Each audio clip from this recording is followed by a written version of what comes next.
what's going to happen in the next 5 to 10 years is up and to the right.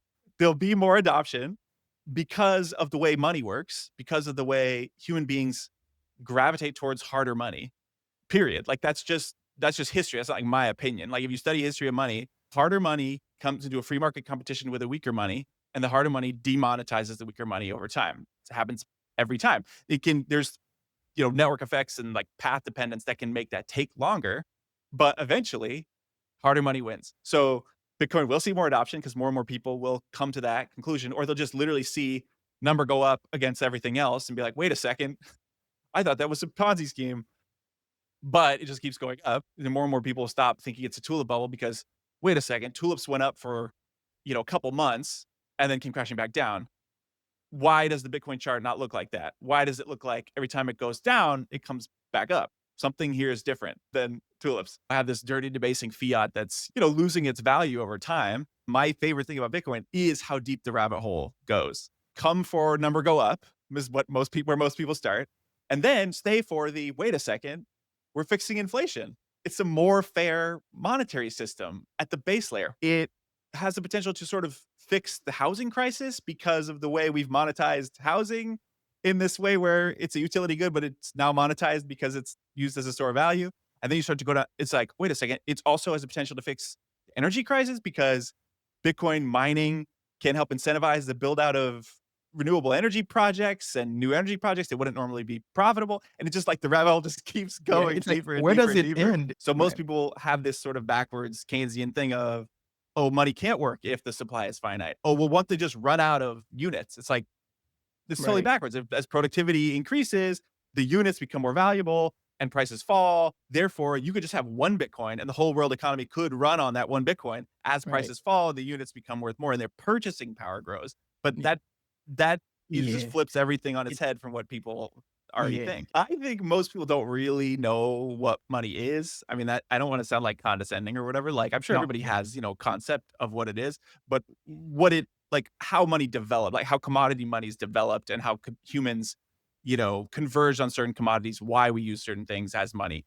I don't really think most people understand that background. That's what helped me understand Bitcoin. So for me, I think money is a technology and it basically has three functions: store of value, medium of exchange, and unit of account. Inflation is the increase in the money supply. Today, we have these juiced up CPI metric that measures a basket of consumer goods and how the price changes from year to year, but they change what's in the basket and they change how they weight what's in the basket. I just did a video about this, not to plug my channel too hard, but so it's not a real measure of how prices are changing because they're changing what's in the basket. So I think the real measure of inflation is how much the money supply is growing.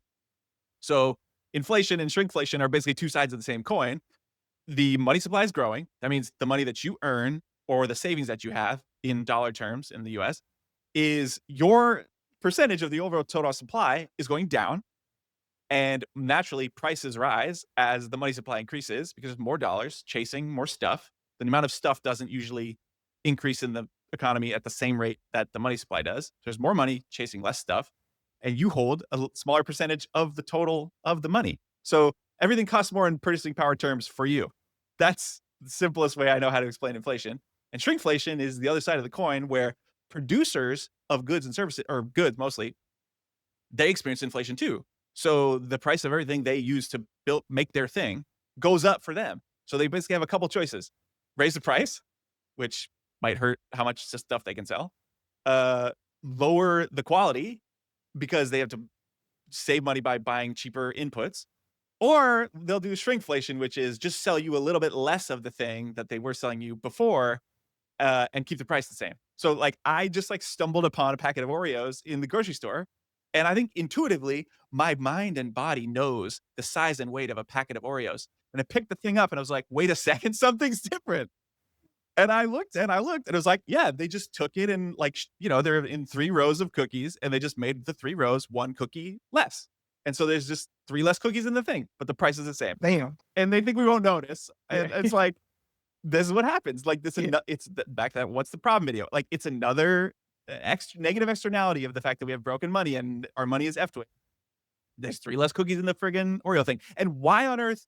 Now you got me going. Why on earth would the cheapest, crappiest, most like high fructose corn syrup filled, chemical filled junk cookie go up in price. It's nothing but like chemicals and super cheap inputs. Like it should not be going up in price, and they should not need to take 3 of them out of the thing. The case should be getting bigger and bigger and bigger because they can make Oreo cookies for cheaper and cheaper and cheaper.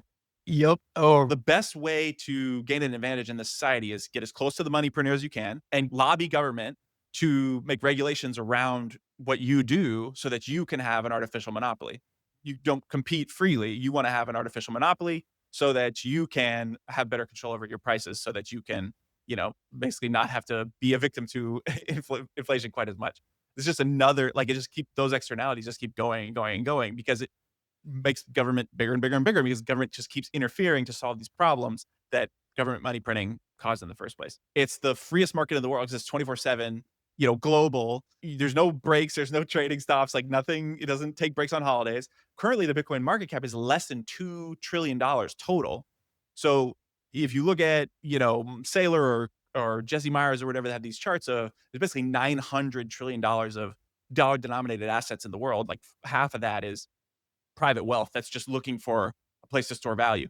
Well, some giant percentage of that is just sloshing in and out of this $2 trillion market cap asset, right? Like, so it's making huge waves, of course, but that's just a function of adoption. Like it's very early. We're 16 years into Bitcoin as a technology, as a savings tool, as an asset. So if you look at that tiny little drop and then you see all that money that can slosh in and out, like of course it makes waves.